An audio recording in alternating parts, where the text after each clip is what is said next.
Hey y'all, welcome back to Live Free, Live Wild. I'm gonna set up a little bit of a scenario right now.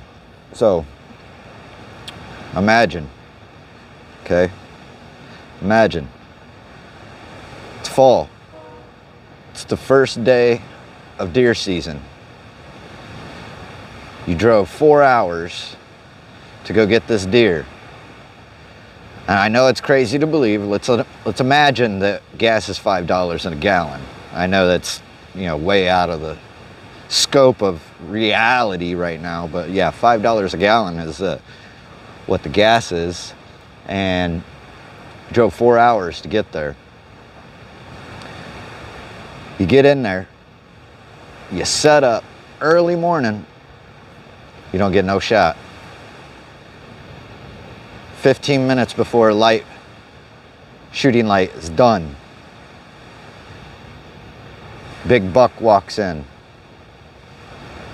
Pow! You get him. You go down to where you seen him get hit, and there's blood. Start tracing the blood. Now, you're an hour into the blood trail. You walked 4 miles from your vehicle to get to your stand. Now you've walked even another mile and a half on this blood trail. But you're not leaving. You need this meat. You're not giving up. The price of beef today, the price of all meats today, just imagine that they're 3 times what they normally are in a crazy world. Crazy world. $5 a gallon gas, 4-hour drive one way, and you got this deer. You've got a blood trail. You know you've hit him. You don't want to continue on because now you're worried about spooking the deer because it's so dark. You spook the deer, he runs another 4 or 5 miles, and he's gone. So, what do? What I would do is I would go to my last blood spot and I would set up a small shelter. Because I don't want that meat to go to waste. Especially what I've got invested already. You know what I'm saying? So, that's what we're gonna do. This is something that can be done with a simple tarp. And if you're hunting in the fall, you should already be wearing warm clothes.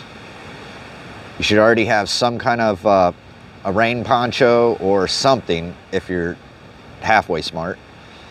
That's when most people die, in the fall and in the spring, because they're comfortable during the day, not realizing how cold it's gonna get at night.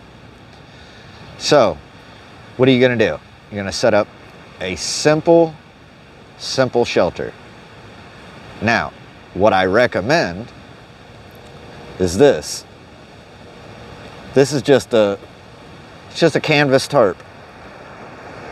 An oil slick canvas tarp. It's waterproofed, and it's a little bit extra weight.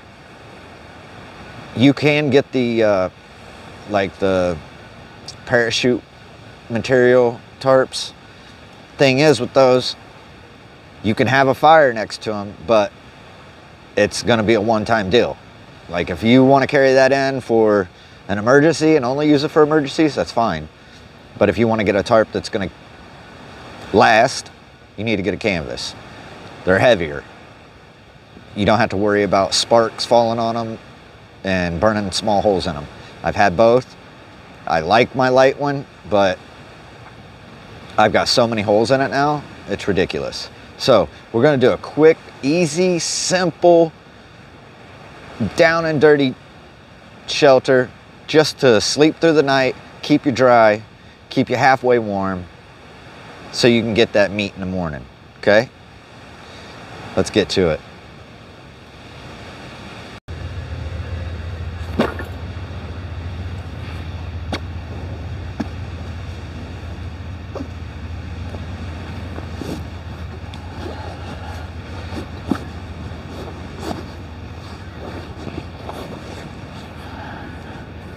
Now, anytime you're in the woods, you should always have cordage.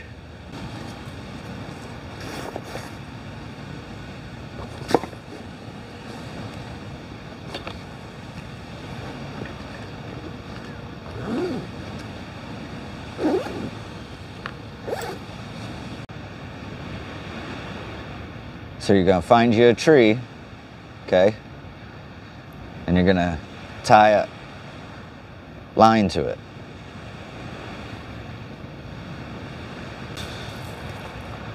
Now you gotta see where exactly you're gonna sleep.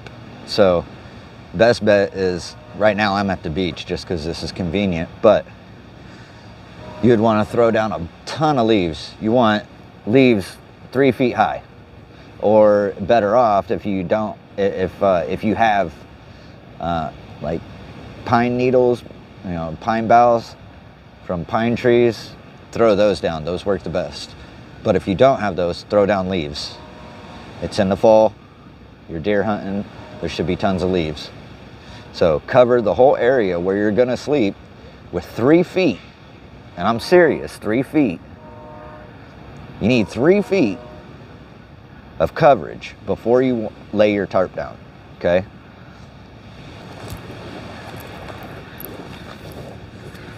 It's gonna take corner of your tarp. If you're gonna buy a tarp, I suggest buy a completely square tarp. Mine's rectangle. It's all they had in stock, so that's what I got. But yeah, get you a exact square. They're just easier to work with.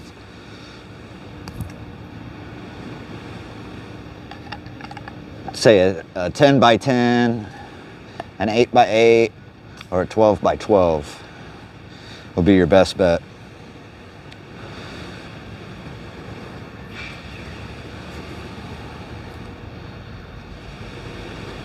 I wouldn't go smaller than an 8 by 8. I mean, it'll be fine for emergencies, but with you and your gear, which should only be roughly a backpack, it'll get tight.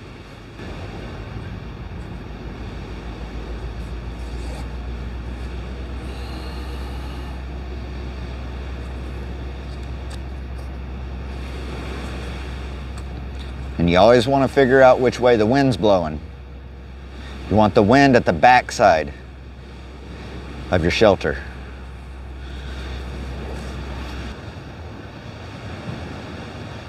This is why a square tarp is better than a rectangle. It's going to be a little off, but it'll still work.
Move this up just a little bit higher.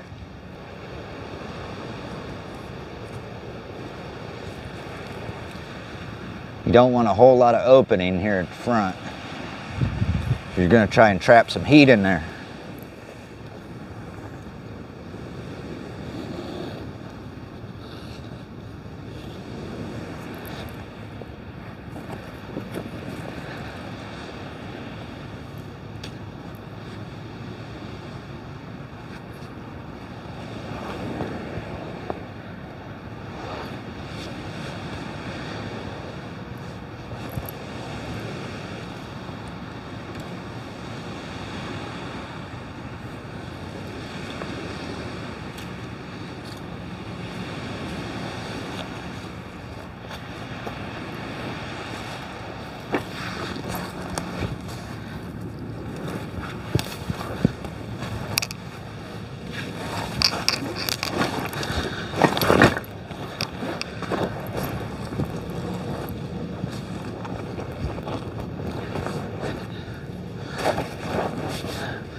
There you go. Real quick, easy, simple. You can put you a fire out that way and then a fire out that way. I guarantee it'd be warm all night. I don't care how cold it is. As long as you keep some firewood close and keep feeding it. Yeah, buddy. But you gotta make sure that your back, the back of your shelter, is where the wind's coming from. If the wind's coming from this way, you might as well not even make it. And if it gets real bad and the wind changes on you, really all you have to do is cut that line, pull it in, wrap yourself like a taco. You'll be good all night. The only bad thing about wrapping it all the way, like if you was to cut the line and drop it, you won't get the heat from your fire. And you'll get condensation from your body heat and you'll get a little damp. But being a little damp is definitely better than getting, you know, downpoured on. So this is a good little trick. Every hunter should know this one. This is called a plow point. Actually, the diamond plow point. Also the taco plow point. So yeah, since I have a rectangle one, I don't have much of a ground sheet, but if I wanted to get in here, I can get all the way on the ground sheet. I could take this one, stake it in. You know, I'm completely off the ground right now. Got my pack as a pillow. Yeah, I could sleep like this. I might do an overnighter like this. I haven't had to use this yet, but this is a good one to know. It's kind of comfy. There you go. Plow point with the ground cover. Get you a canvas oiled tarp square. 8x8, 10x10, or a 12x12. So that's a quick one, easy one, lifesaver. Live free, live wild, and I'll see you on the next one.